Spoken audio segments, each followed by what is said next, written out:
We're going live.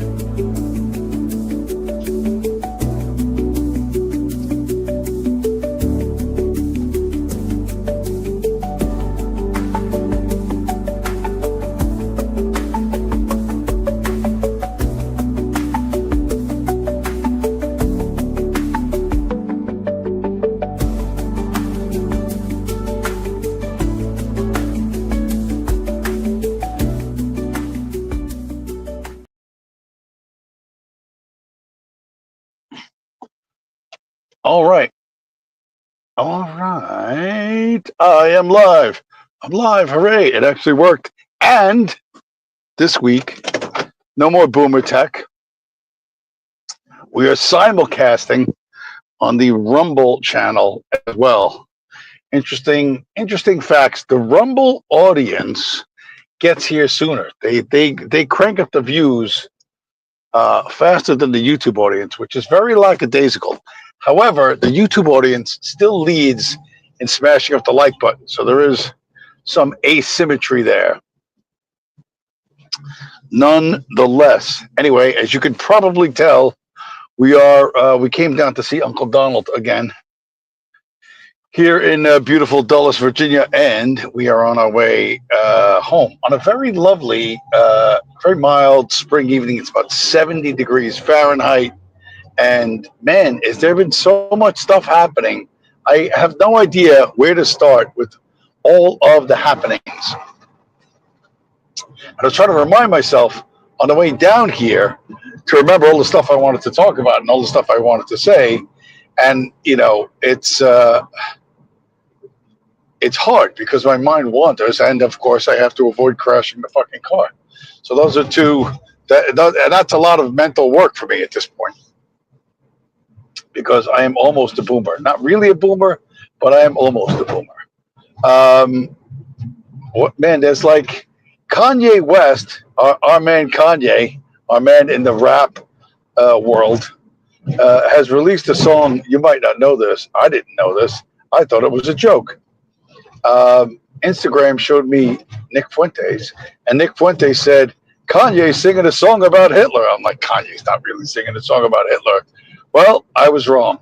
I went on YouTube and I typed in Kanye Heil Hitler, and Kanye has released a song called Heil Hitler, and which is fascinating in light of the sacred Negro narrative that America is forced to pretend or forced to agree with because of the terrible legacy of the slavery. The stigma that can never be unstigmatized, never can be washed away. The sin that cannot be forgiven because of slavery. And the funny part of that, of course, there's a couple of funny parts, but if Negroes, the Shaniquas that I showed last week, the George Floyd statues, the golden Shaniqua of Italy, and the basalt Shaniqua of Times Square, New York. You can't criticize these people. You're not allowed to criticize Negroes. I don't even think you're allowed to call them Negroes. But you can't criticize them, except I think you can criticize Kanye because he's a Hitler worshiper. So it's like, you know, you can't say anything bad about Negroes. You can't say, well, it's the usual suspects. You can't say, you know, it's their culture. You can't say 13 do 50. But you can say that fucking Kanye, he's not a good Negro, you know.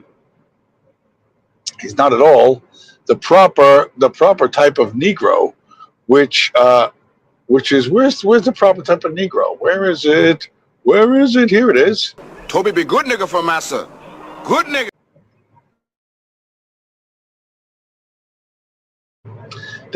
Now that's not Kanye. Kanye's being very, very naughty.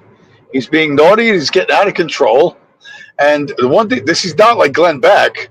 To stand with the Jew? He's not like Glenn Beck. He's not like Glenn Beck at all. And so that's a bit of a problem. That's a bit of a problem. But it seems that young Master Fuentes, the CIA's shortest homosexual operative, his dream has sort of come true, wouldn't you think? And we are simply going to wait for Hitler to return and save us. Adolf Hitler, if you can hear me, please save us. If you can hear me, Adolf Hitler, if you can hear me, save us. Adolf Hitler, if you can hear me, please save us. Adolf Hitler, if you can hear me, please save us.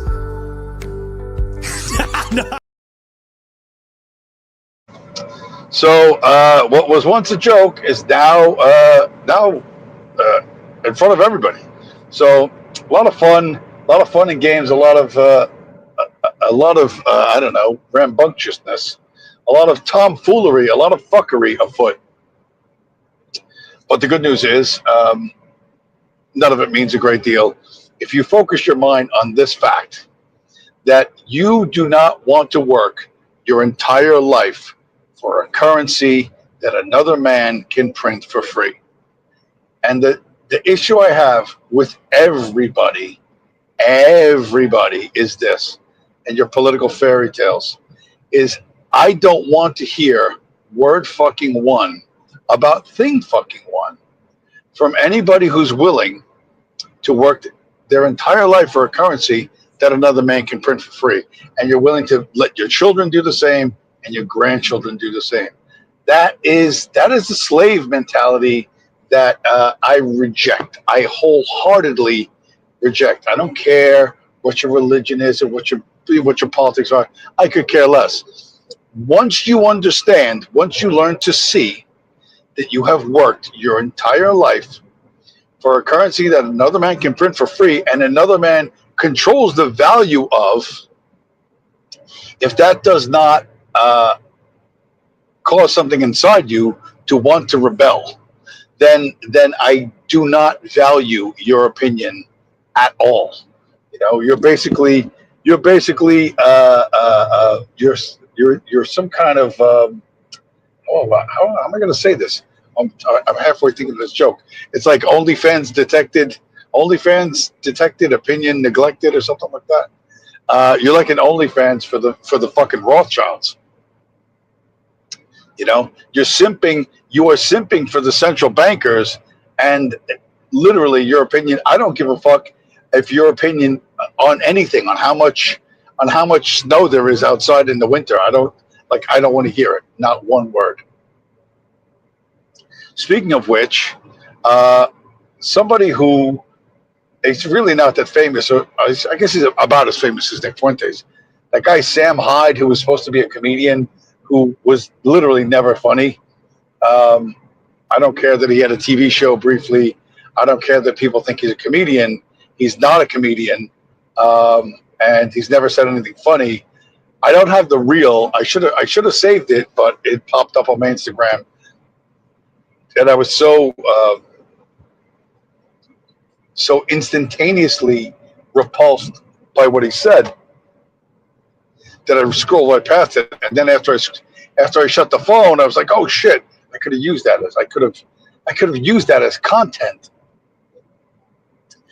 And what was Sam Hyde saying? Sam Hyde was saying, "You have no choice these days other than to gamble on meme coins." That's what he said. You have no choice. You have no future. The only thing you can do is gamble on meme coins. And I'm like, wait a minute. When the fuck did Sam Hyde start talking about this? Not that I follow the guy, but this is what he's telling people. And I'm like, Sam Hyde's got to be a fucking fed, because not only is that not funny, because it isn't funny, but it's incredibly bad fucking advice. And I sit there and I think, like, you can't really be giving out advice that fucking bad, And you're going to say, oh no, but it's Sam Hyde and he's a comedian. Yeah, he's a comedian that has never made anyone laugh. He's one of those comedians that doesn't get a laugh. Not just from me, but watch him in front of a live audience, there are no laughs. He's like, who's that fucking one that they made out like was a genius?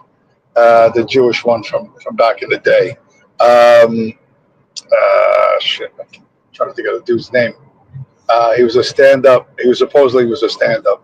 I can't remember his name. I'll remember it later. But there are people that think they're funny that aren't funny because the audience doesn't laugh. You know. So what the first guy's name was? Ah, crap! It's right on the tip of my brain. But I got too many kosher names running through my brain. Anyway, there's other news. There's other news. I think sometime today or in the last 24 hours, Bitcoin hit $107,000. As of the time I clicked go live, Bitcoin was like 100. I think we're 104 and change, or 105. So the all-time high is 109. We're going past that, right? Bitcoin's always getting stronger. The dollar's always getting weaker. No matter what it looks like, what the exchange rate is, higher or lower, that will always be the case. And since you've decided, because you're here on the show, since you've decided you don't want to work 40 or 50 years for a tiny fraction of what another man can print for free, if that rankles you, if that bothers you, if you think, hey, I don't like the system, I'd kind of like to change it, the only thing you can do is subvert the current system right now. And the way you subvert the current system is to trade your ever weakening dollars for ever strengthening Bitcoin. You decide to become a subversive. This is a system you were born into. You didn't pick it. You didn't vote for it. Your parents didn't vote for it. Your grandparents didn't vote for it. Most people don't think about this in any sort of fact-based or logical way. So it's hard to explain to a fish that he's swimming in water because that's all he's ever known. But should you become aware of what's going on around you and you think, hey, I don't like this, I want to do something about it, what you do is you must strengthen an alternative system to the central banker fiat currency system. That's the only thing you can do. If you want to have respect for yourself, and if you want a brighter future for your progeny, should you actually have progeny, although I think most of my audience are gay communists, so I don't think they actually have children, and they're probably not going to ever have children. But you will get old, like I'm getting old. So you'd rather not be some old man living in a cardboard box in a public park, starving to death. You'd probably like to have a greater level of material wealth than a cardboard box and a sign that says, "We'll criticize democracy for food." If you're looking for a higher standard of living than that, you should trade your government money for Bitcoin as much as you can, as quickly as you can, as often as you can. And I know what you're saying. Oh, but for fuck's sake, $104,000. I don't have $104,000. I know you don't have $104,000. I don't have $104,000. But the dollars you do have, you can buy little pieces and little bits of Bitcoin. And that's what you should be doing. That should be the main focus of life. And all the rest of this is just, stuff you can have fun with, stuff you can relax, and it all becomes a joke. Because you have your mission, you understand what it is you're doing, and you just do it, and everything else can just go by, including what else happened? Oh, the other big thing, other than Kanye's Heil Hitler song, and this just happened the other day or earlier in the week. Coinbase, which is the exchange that the U.S. government has used for the official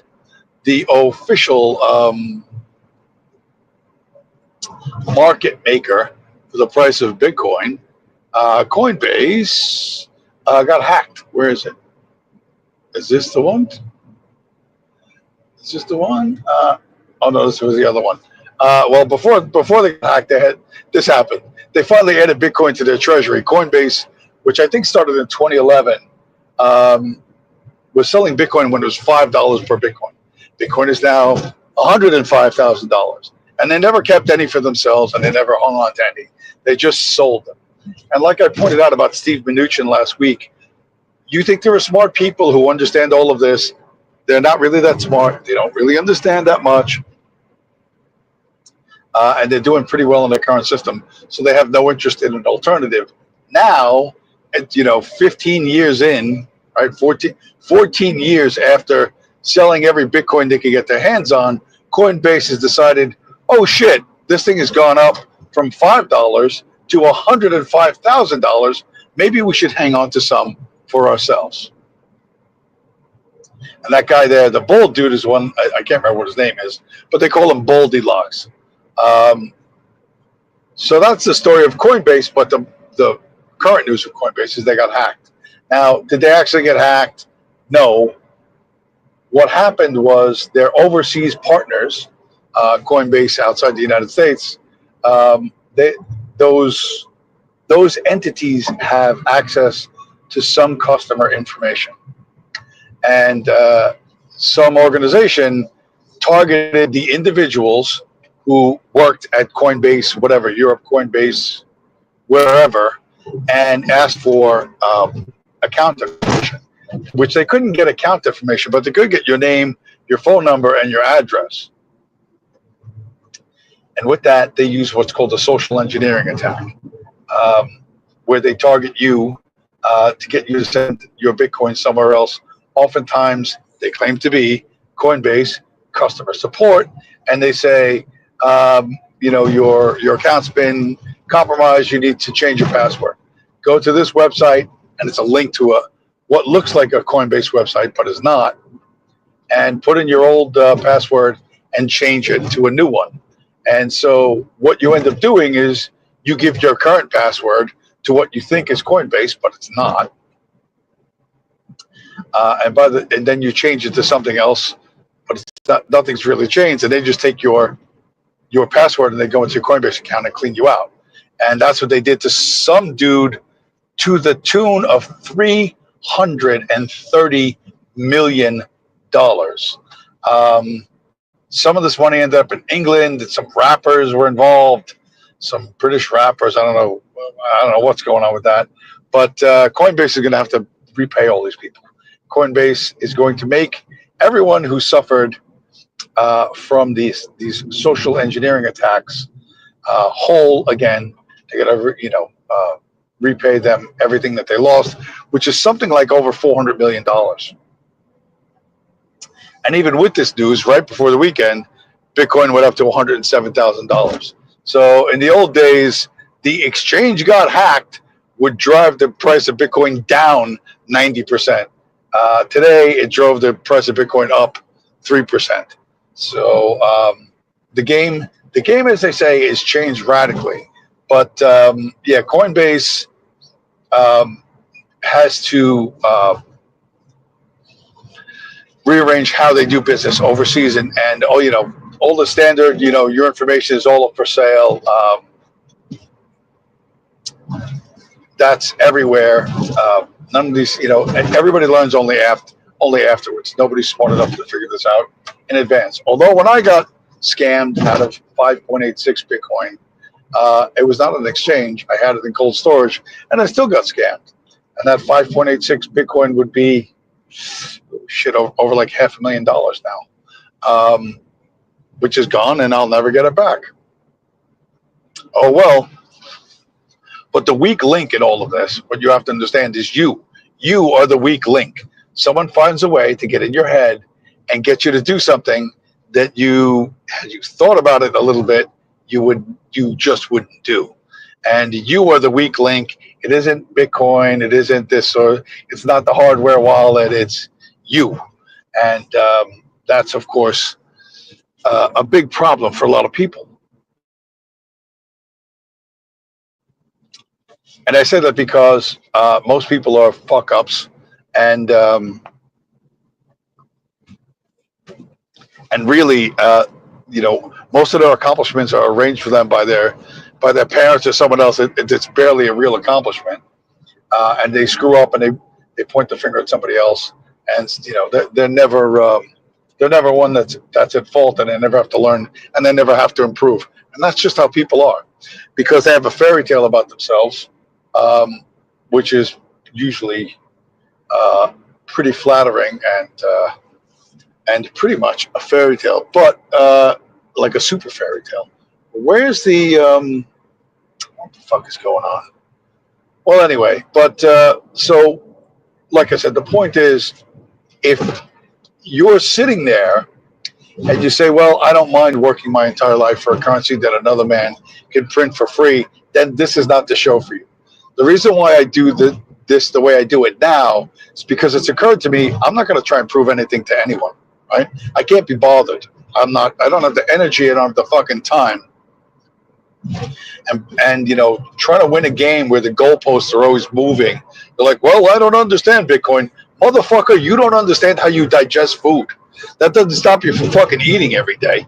You have no idea how the enzymes in your mouth begin to break down the proteins and the carbohydrates. You have no idea how your esophagus moves the food from your fucking mouth to your stomach. You have no idea why the small intestine is before the big intestine. You don't know any of that fucking shit. You just fucking eat, right? That's the reality. Your list of excuses. Oh, I don't understand it. Blah, blah, blah. I don't care about your list of excuses, right? If your list of excuses is important to you, write it down, put it on your fucking mirror, and I'll see you in 6 months. And I'll ask you about that list of excuses as to why you hung on to your government money, why you hung on to your Jewish permission slips, why you hung on to your slavery coupons, instead of doing the smart thing, which is exchanging your government money for Bitcoin. Take a really hard look at those fucking excuses and make them the best excuses you can make, because you're going to need them in your old age, right? When you're sitting there in that cardboard box, starving to death, that list of excuses is going to be your only comfort, because you have been told in plain fucking English, right? You have been. I've made it as clear as it is humanly possible to make it, and if you fail to act, it is your personal failure, right? And that's the way it is, because everyone, these big entities, has figured out they need that the dollar needs something, right? It used to be backed by gold, then it wasn't backed by gold, then it was backed by oil. Now it's not backed by oil. Now what's the next thing going to be? It's going to be Bitcoin. They're going to have to link the dollar to Bitcoin somehow, some way, in order to maintain the global reserve status. And outfits like BlackRock now openly say that it's too risky not to own Bitcoin. Okay? It is too risky not to own Bitcoin. And this guy from, what bank is this? Standard Chartered, it's a gigantic overseas bank, apologizes for he is apologizing for his low Bitcoin price prediction. He's sorry that he set his price prediction too low. Are you seeing the fucking picture here? Are you seeing the picture yet? Because it's right there in front of your face. Morgan Stanley, right? That's the one that says Morgan Stanley, Bitcoin is large enough to become a U.S. Reserve asset, but it's not quite stable enough yet. You really need to see the writing on the wall. You need to read the writing on the wall and understand that, yes, these big entities are going to do what they're going to do, right? And the value of Bitcoin will appreciate dramatically against fiat. And you might be wondering, well, how is this winning? It's winning because the economic model or the economic system of Bitcoin has to compete with the fiat system, right? And when I say compete, it's a struggle for dominance. It's a battle for dominance. And that means they have to meet somewhere. If you're going to beat your opponent, you have to get face-to-face, toe-to-toe, and slug it out with them. And one of you wins and one of you fucking loses, okay? And that means Bitcoin has to be absorbed as the shiny new object by Wall Street and all these other entities. And in so doing, they think they're clever. Of course, they're 15 years late. They think that, these people think they're so clever, and they think they're gonna take it over. I don't know what they think they're gonna do.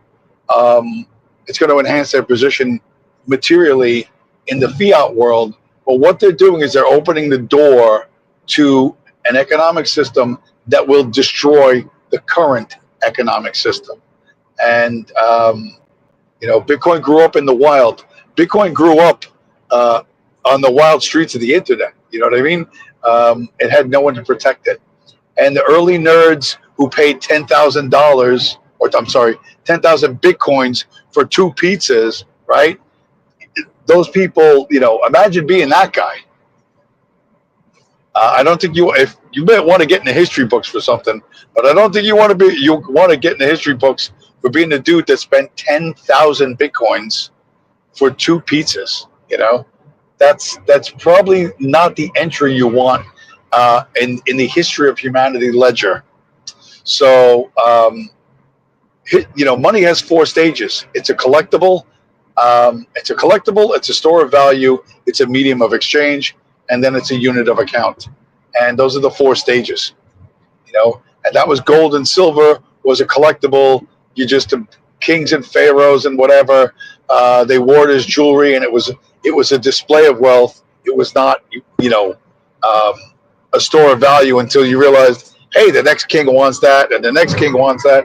I pass it down to my kids. That'll prove that we're the king of blah, blah, blah, blah, blah.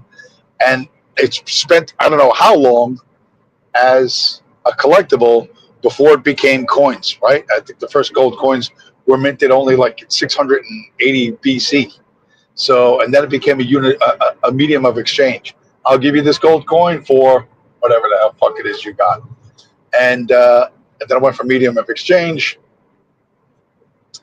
to unit of account. So it starts out as a collectible, right? Becomes a store of value, then becomes a medium of exchange, and then becomes the unit of account. How many gold coins for that ship? How many gold coins for that catapult? For whatever, right? There's 4 stages. Right now, Bitcoin is in the second stage, which is store of value, right? The value of your dollar is going down, and the value of Bitcoin is going up, right? And why is that? Well, there's a bunch of reasons. And where's our friends over at Coinbase? Friends over at Coinbase made another commercial. Where's another commercial? Come on, where's another commercial? Where is it? Oh, no, not that one. There it is. Every day, the Fed prints an average of $465 million. That's 26,000 shipping containers a year, created out of thin air. Maybe that's why the dollar loses value over time. But there's one thing they can never print more of: Bitcoin. At the size of a quarter, this is all there will ever be. Shouldn't a store of value hold its value?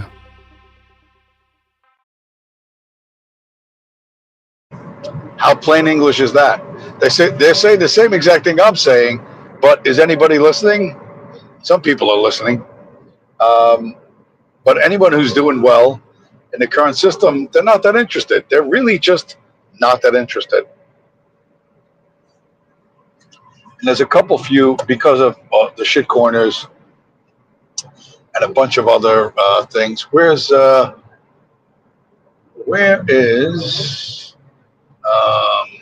I got a great one. I should show this other video because it kind of fits right in. Right? It kind of fits right in. No, not that one. Not that one. Come on, where's the two? There was the 2 yentas. Here they are. This is the problem you're going to have as you exchange your government money for Bitcoin. And listen, you see that it works for you. You see that it benefits you materially, right? And you understand you're actually doing something lasting and real and valuable about this thing, about this world you don't like. You get lumped in with the shitcoiners, and this is the best you could possibly hope for at this point. But this is, I don't know who made this commercial. It's not even a commercial for anything. It was just an Instagram reel. It kind of shows in culturally where we are today. I saw the price of Bitcoin is up. Congrats. I bet you're a little jealous. No, I've never experienced an emotion about a cryptocurrency, but I actually do own Bitcoin. Let's go. Really? Yeah, as a hedge. Soon you'll be a believer. I just didn't want to end up like those newscasters in the 90s who said the internet is fad. I think it's a moment not to miss. Honestly, the sign-up process was a huge pain. I don't think you're going to get the widespread adoption you're looking for until that gets a little easier. Oh, 100. I mean, look, my mom can't even set up a crypto wallet, right? There's no chance she's going to be able to trade Dogecoin, Fartcoin. I don't think the sign-up friction is what's stopping most people from buying something called Fartcoin. Fartcoin's going to the moon. You know that, right? I'm happy for you. But like, so I save for retirement, right? But if my brokerage started offering something called the Fart 01k, I'd want to call the SEC. When? When what? When your brokerage offers you the Fart 01k. Oh my God, you are in deep. I'm actually pretty newly pilled. I have a long way to go. I don't want to know. I haven't read the Bitcoin white paper. Oh, I I haven't don't even wanna deployed know. a smart contract. I think it would be better for our friendship that I not know. You're one of us now. Oh God. And that's where you are. There are people who are smart enough to see the value, but they're put off by the shitcoiners. The shitcoiners have tied themselves around Bitcoin's neck like an albatross, and you have to be super disciplined to avoid all that. And you're going to be lumped in with that. There's a bunch of things in there that are stupid. Woman says, "Oh, it's the first time I've experienced an emotion about a cryptocurrency." What the fuck? You only open your wallet when you feel an emotion? You're supposed to be an investor. You're talking about your 401k. There's a bunch of things wrong with that script, but overall, that's the situation you're going to find yourself in. You're going to be talking to people who are either retarded shitcoiners or people who don't know, don't care, and that's fine. You just go on with your life. You just need to go on with your life, because no matter what you tell people, no matter how much you stack up in front of them in terms of observations and truths and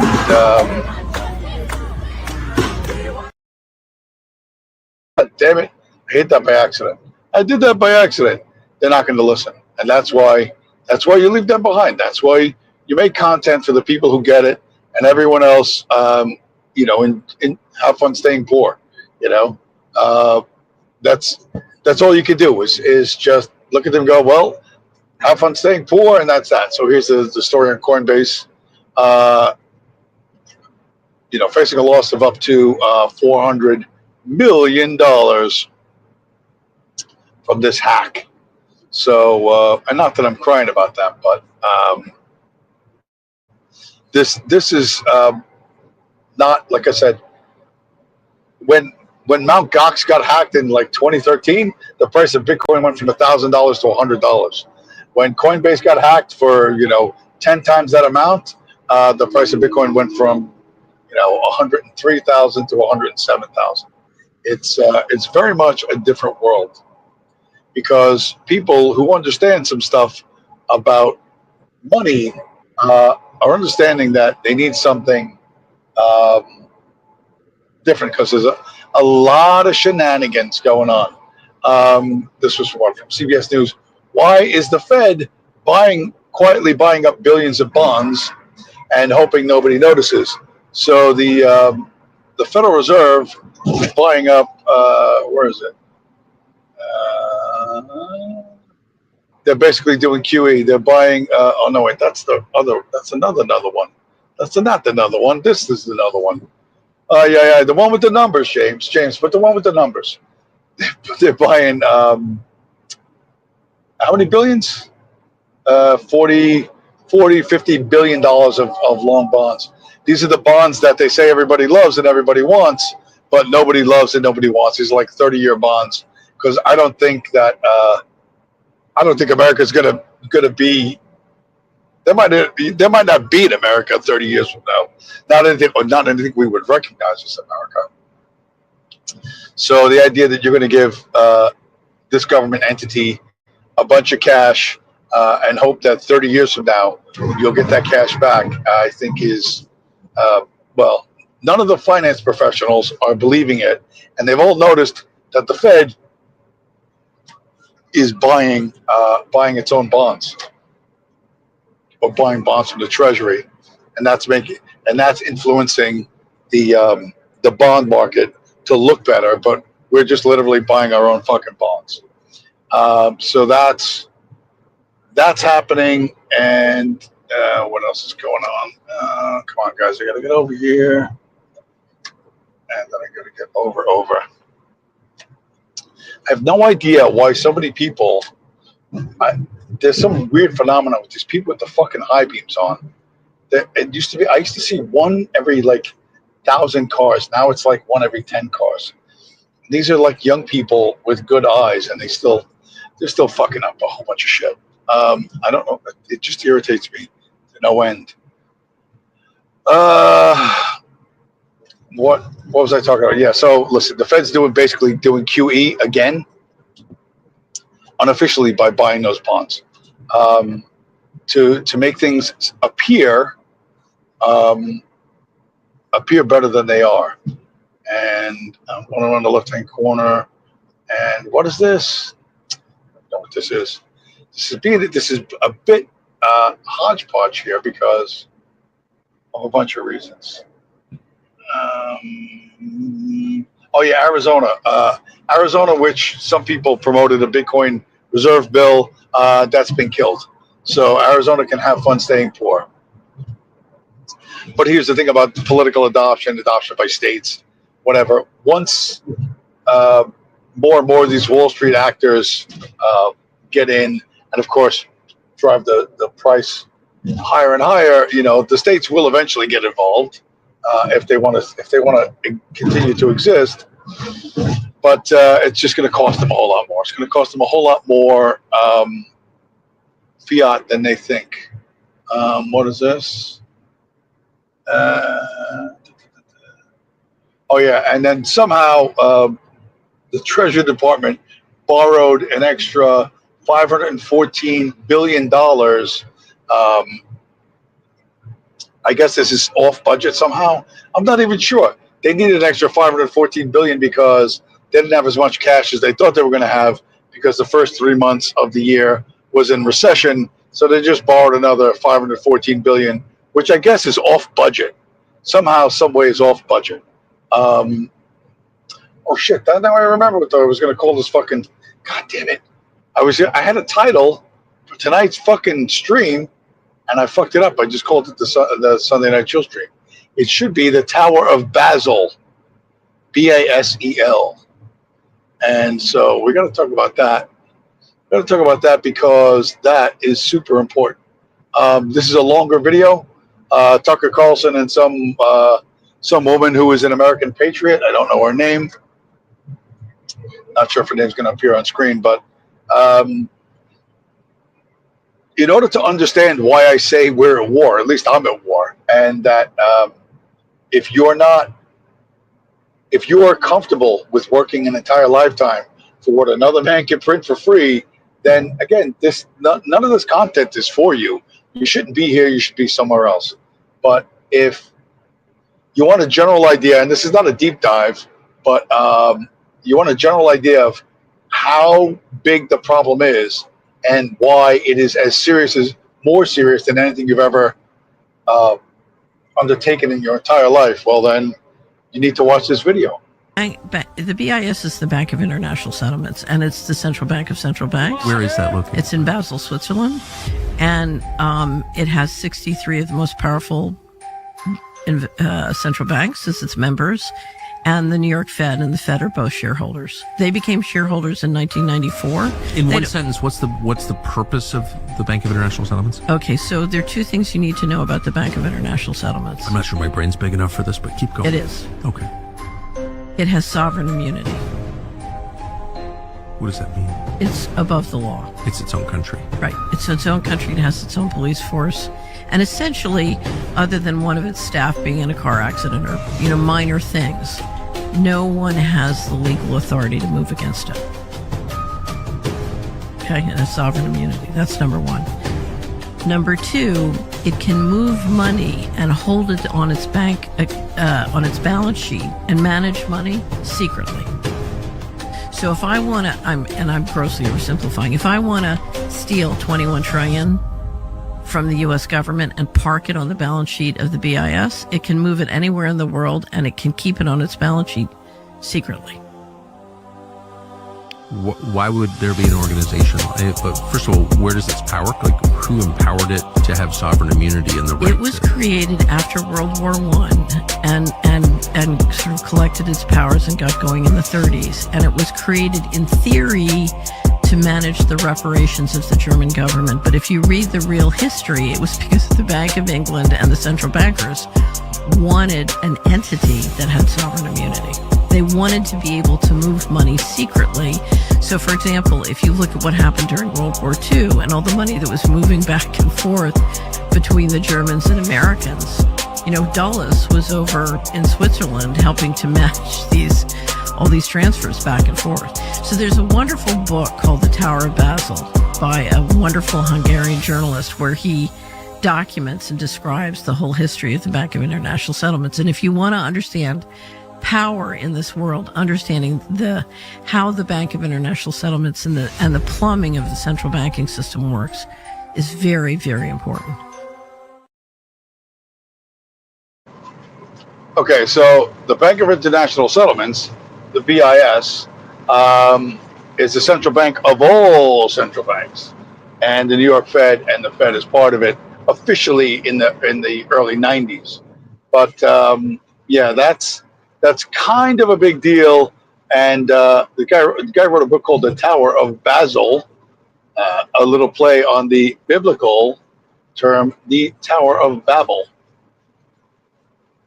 And I'm trying to find, which, by the way, they're going to re-release that book. The guy's going to re-release that book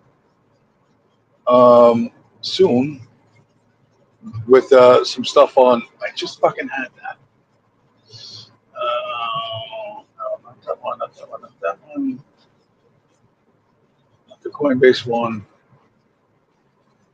Is this it? Is this it? Stay in the road, James. Yeah, here we go. Yeah, the Federal Reserve Bank and the Bank of International Settlements have completed a project that shows that they can still, that their monetary policy is still viable in a tokenized system. That is to say, digital dollars, stable coins, shit coins, whatever national digital currencies will still be controlled by your friends at the Bank of International Settlements. Yeah. So, and here's what I accidentally showed earlier. But now I am intentionally showing so that the central banks will still be able to conduct monetary policy effectively in an age of digital currency. That means the Bank of International Settlements and the Rothschilds are still very, very, very much in control. That's what you're up against. Okay, you're up against an organization that has sovereign immunity because it was designed to have immunity from nation states. It was not, however, designed to have immunity from sovereign individuals like Bitcoiners. And that's why we're going to win. It's designed to defend against attacks which were legitimate attacks back in the day, in theory, that a nation state might go to the Rothschilds and, you know, place them under arrest and look through their books and find out if they had the gold or blah, blah, blah, blah, you know, audit whatever the European version of Fort Knox is and find out that it was empty. You know, they ensured that would never happen. How? Obviously by bribing a lot of European officials to allow that to pass. And they got it, of course. So, you know, we end up with a world where this question is a more important question than anything you've ever heard. I find it absolutely hilarious when people are like, Trump versus Biden or this person versus, I'm like, it doesn't matter. Yeah. They're not the people who make the decisions anyways. Yeah. It's the people who control the money. Yeah. And the people who control the money are the central banks. Yeah. And guess who owns the central banks? Because it's not the government. Who owns the central banks? Well, we print it digitally, so Yes, Jerome, we know you printed digitally, Jerome. We know that, Jerome. Heard you say that already. You can't just go jumping into the middle of my fucking stream and saying shit like that. You got to stop that, Jerome. You know, this is my show. This is not your show, you rat bastard. So where's the part two? Where's the part two of that lady? Where's the nice lady? So yeah, here's a fun fact. The part two of the woman talking about the Tower of Basel and how that fits in with you today. Remember the Kavanaugh hearings? Very well. What you don't remember is during the Kavanaugh hearings, the White House, the Senate, the House, Republican and Democrat, issued an administrative policy called Federal Accounting Standards Advisory Board Statement 56. And what that policy said is we do not have to obey the constitutional provisions related to financial budgeting and disclosure. We do not have to obey the laws, and we do not have to obey the regulations. What we can do is appoint a secret group of people to move money out of the financial disclosures of the United States and 150, so it's the 24 covered agencies plus approximately 150 governmental entities.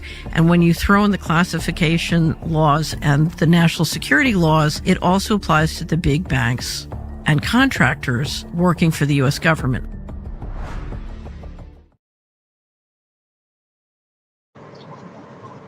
So does it matter if it's Trump or Biden? By the way, the Kavanaugh hearings was Trump's first term. So everybody was looking at the guy Kavanaugh, and did he drink too much, and was he a misogynist? Was he mean to girls, and blah blah blah blah blah? And that's the big fucking hullabaloo. Meanwhile, they passed FASB 56, which basically says we can take money from any fucking part of the government and secretly give it to someone else. Well, whom I ask you, do you think they're fucking giving it to? Who do you think is getting all that money, right? And legally, they gave themselves permission to just fucking ignore the Constitution. You need to understand that you don't own enough fucking Bitcoin, right? You don't own enough Bitcoin. They're going to print and move the money's going to be in even the alphabet agencies. The ones you think you're terrified of. They're all that money's going to be siphoned off into the Bank of International Settlements. And they're going to use that for whatever the fuck they want to use it for. Including stuff like, where's my, man, this is a bumpy road. Where's my man's, no, I'm already at the end, I'm not at the end of that. Go back this way. Is this it? Fuck, man, I'm all over the place. What's this? Yeah, let's do this.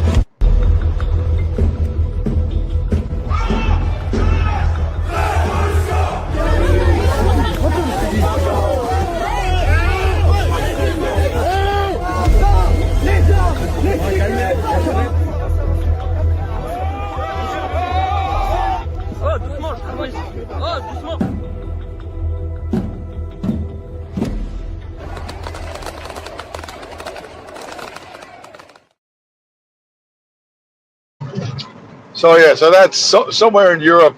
They had a fucking Kanye parade, right? And so it's the same fucking stupid retards with their flags and stuff.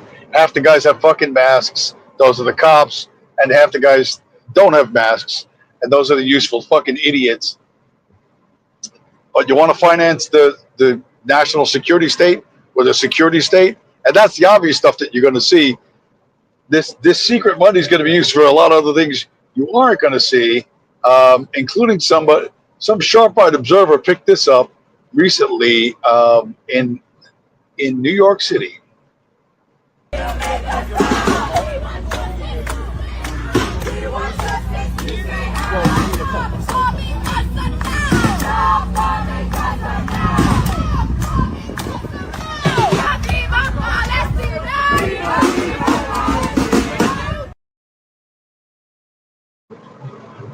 See, you go to a protest, And there's an ice cream truck. Come on, let's have fun. Let's protest. Let's get some ice cream. Let's wave our flags around and chant our little slogans. And it's all going to be poured into a database, and the spooks are fucking everywhere. You're not going to get away from them, and they need that because of this. They're desperate to fucking maintain their ability to project power. This is the head of Palantir, and this is from.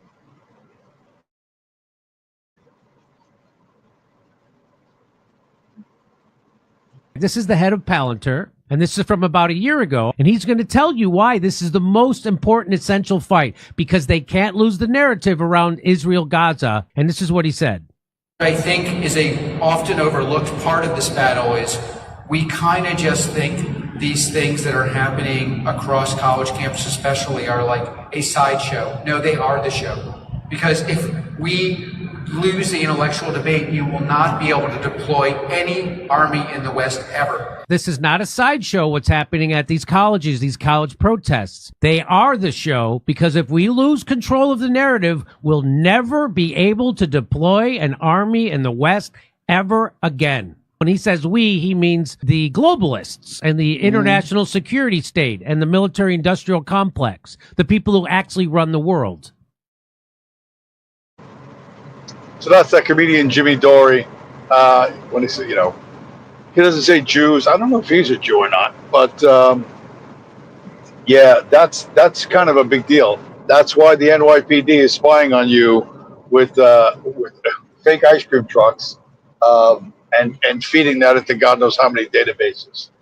And to be honest, I was looking at a couple of things, trying to get a big picture, fucking understanding of what's going on. What the hell is that video? I have no fucking idea. God damn it. We'll just stay in the big international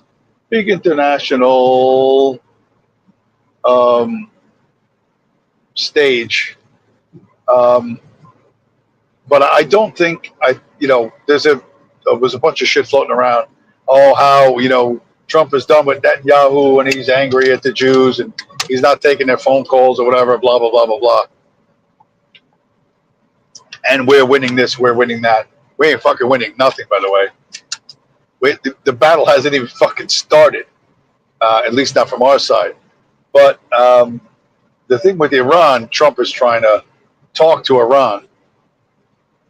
And the reason why I think is related to that last video, that douchebag at Palantir, who's another one of those Jews that they plucked up out of nowhere and made into a billionaire, that's billionaire with a B. I don't think we can invade Iran right now. I think we could pound the shit out of it from the sky. We could hit it with all sorts of ordnance, death from above style, but we can't put boots on the ground. This is not the early 1990s anymore, where we could send 500,000 Americans into the desert, or whatever. What it was, 250,000 people at whatever Operation Desert Shield, Desert Storm. I don't think we have that anymore. I don't think we're capable of that anymore, and I think America knows it, and that Tel Aviv fucking shit up, still thinking it's 1991, is going to put us in an impossible position, because we can't lose. We cannot lose because our competition is out there. And when I first saw this, I got excited until I saw the second video. But it's still, well, this first video is not 100% accurate. It's accurate enough to draw a picture of what's going on.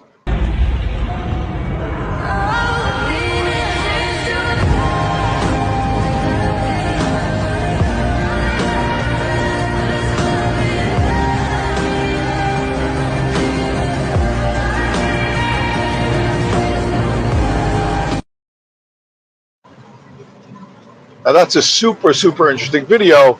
That's supposedly a Chinese cargo plane airdropping supplies into Gaza, you know, recently. And what's super interesting about that video is a couple of things, and I'll mention them on the other side of the second video, which will clarify the first video.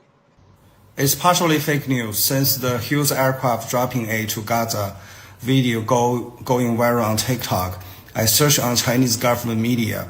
What I find is Chinese government media post the video to verify that Hughes aircraft dropping aid to Gaza is fake. Chinese government said they has been sending help to Gaza like at least 7 times so far, but none of the time they use the Hughes aircraft to drop in aid. Also, last time China sending aid to Gaza for clothes, food, and medical was in February 2025, just for your information. Okay, so a viral video of supposedly a Chinese plane dropping aid into Gaza, but it never happened. The Chinese have sent aid to Gaza, but they didn't do it using that aircraft or any aircraft like that. So I sat there and I thought, well, who fucking made that video? Was it China or was it us? Was it the CIA? Like, did the CIA make that video to try to move the Israelis to say, hey, dumbass, we're going to lose the whole fucking Middle East and you're going to be fucking toast unless you back the fuck off? And I think ultimately that's what it is. I think it's a psychological operation against the Jews and the Jewish lobby if they think, holy crap, China's going to win the hearts and minds of every Arab. And social media makes that appear to be true. Because if you look at the comment section underneath the video showing that plane, and that's on multiple platforms, all these Arabic-speaking people are jumping up and down with joy at the sight of it. So they believe it's true, even though it isn't true.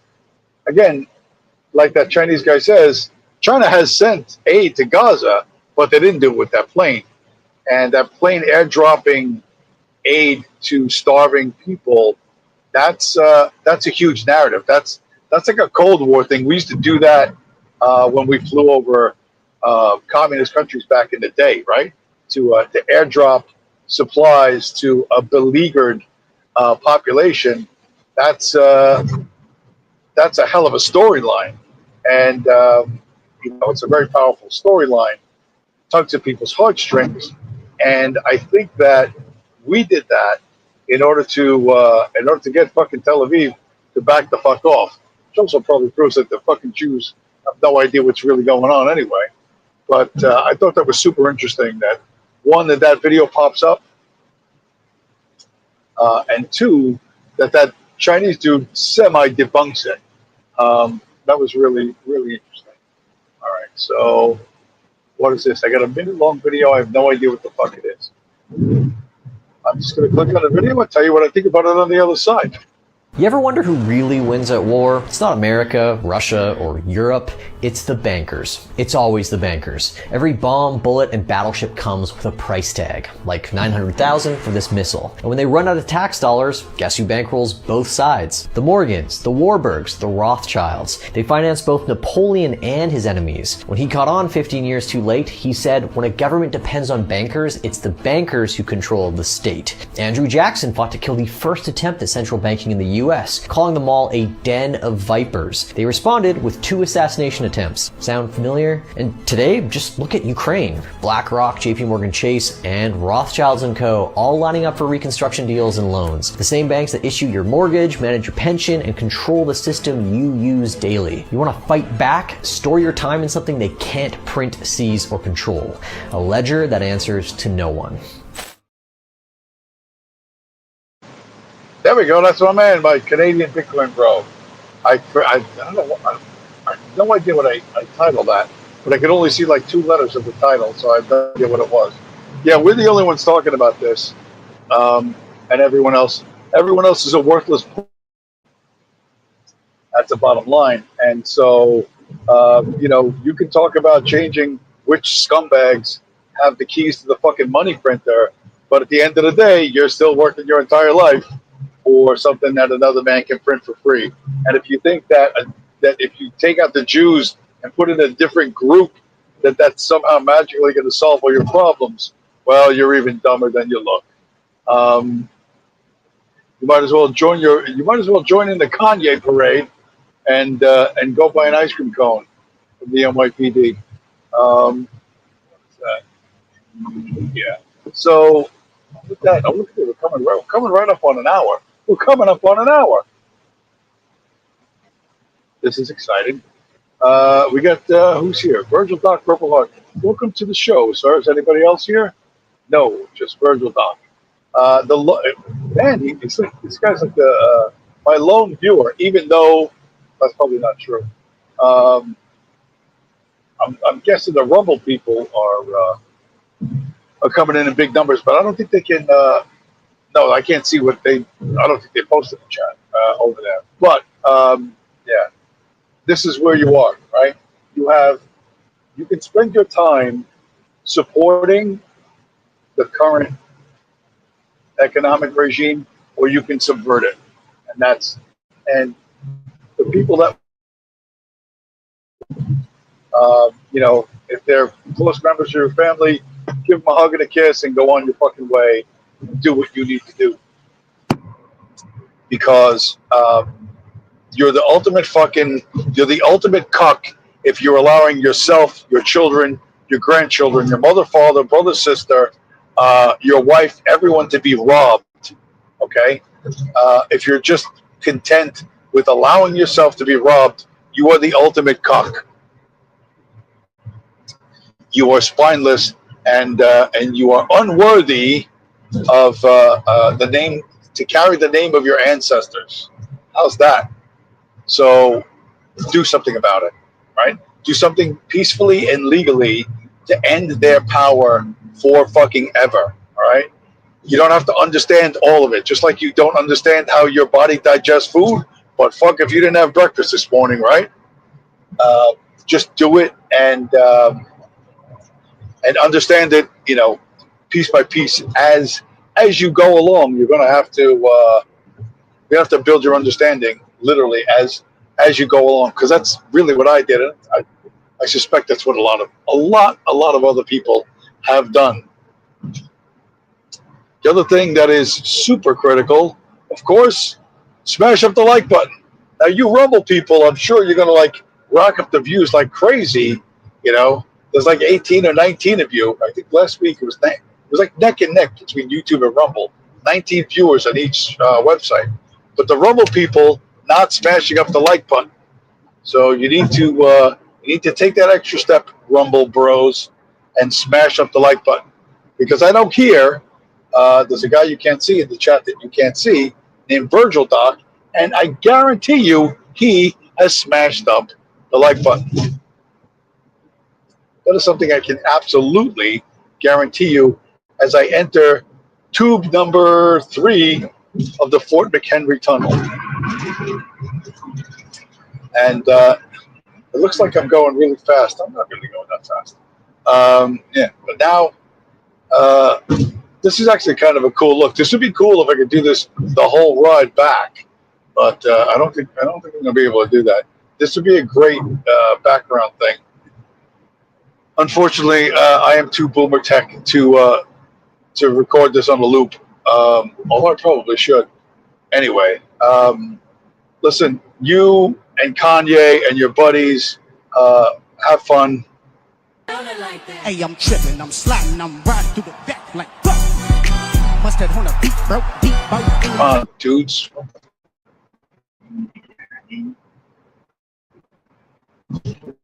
Oh no, there's not enough internet in the tube.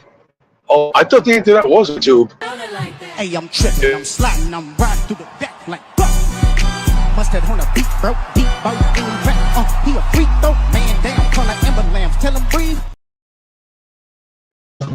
There you go. Between that guy, Kanye, you're in good company, right? You're in the company of the meth smoking tranny bangers.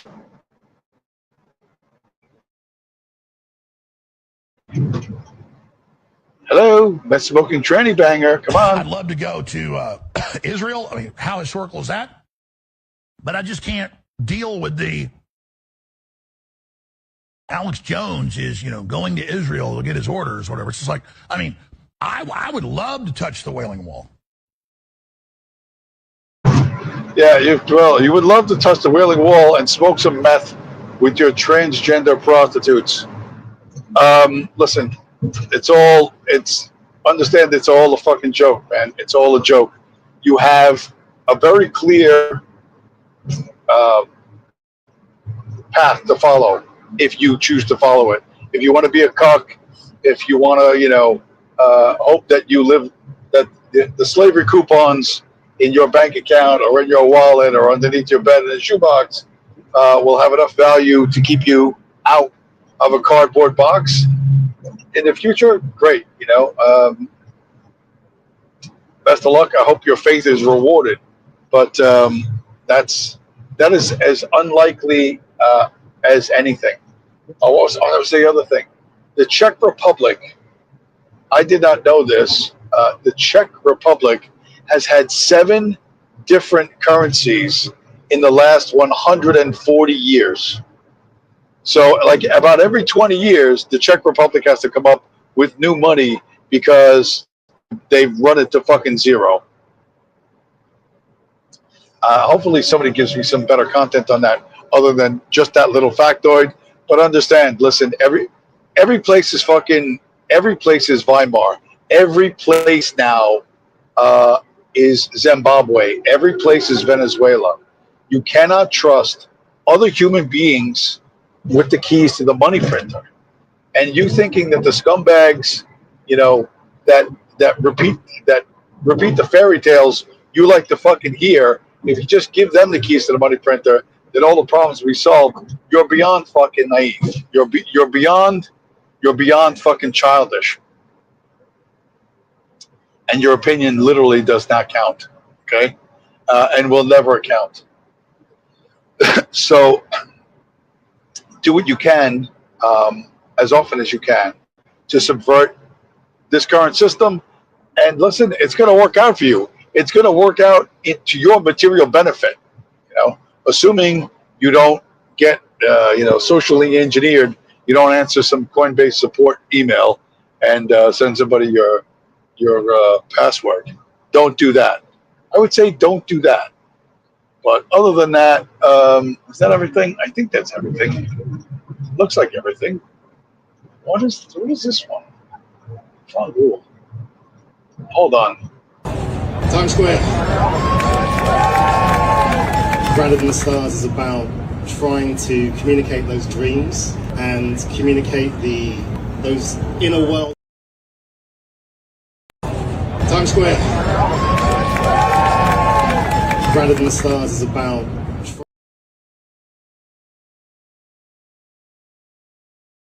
Damn it, Shaniqua, she just keeps, they're just very, man, they just won't listen. Uppity Negroes keep breaking into my stream. No, partially I did that myself. I did that myself as I fucked up. But, yeah, we live in a world that if you don't like the direction it's going and you want to make some change, make some real change, all right? Change your store of value and your unit of account from central banker permission slips to Bitcoin, and you will do far better than you think, right? Even though it may not look like you're making a big change up front, I assure you, every single Satoshi of Bitcoin that you keep out of their hands is really an important victory and will work out good for you in the long run. And anybody that's been on the show or followed my advice in the last 4 or 5 years has done better. Their life is just in a better position than it was than it would have been otherwise. So, yeah, be careful who you buy ice cream from, kids, and don't go to a Kanye parade. And smash up the like button. And with that, we're north of Baltimore, or we're getting north of Baltimore. We're through the Fort McHenry Tunnel. Czechoslovakia, yeah, I went through everything else pretty much. Everything else is pretty boring, and my voice is going anyway. With that, I'm going to say thanks for stopping by, and I'll talk to you guys again next week.